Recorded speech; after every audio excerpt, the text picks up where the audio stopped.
আরব জাতি। মধ্যপ্রাচ্যের মূল অধিবাসী হলেন আরব জাতি। সে কারণ একে আরব উপদ্বীপ বলা হয়।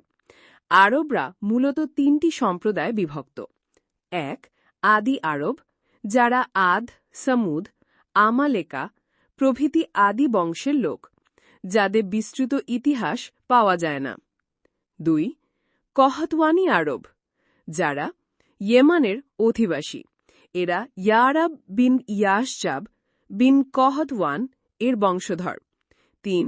আদনানি আরব, এরা ইরাক থেকে আগত ইব্রাহিম পুত্র ইসমাইল আলাইহের বংশোদ্ভূত আদনান এর বংশধর।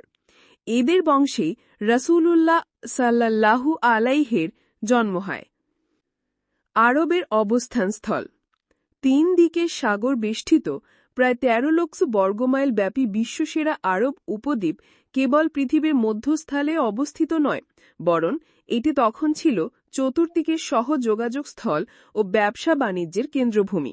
বর্তমান ফ্রান্সের প্রায় দ্বিগুণী বিশাল ভূখণ্ডটি অধিকাংশ এলাকা মরুময়, অথচ এই ধূসর মরুর নিচে রয়েছে আল্লাহর রহমতের ফল্গু ধারা, বিশ্বের মধ্যে মূল্যবান তরল সোনার সর্বোচ্চ রিজার্ভ।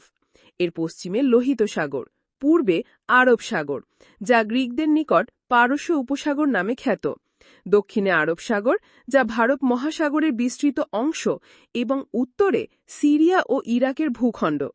পানিপথ ও স্থলপথে আরব উপদ্বীপ এশিয়া, আফ্রিকা ও ইউরোপ ৩টি মহাদেশের সাথে যুক্ত।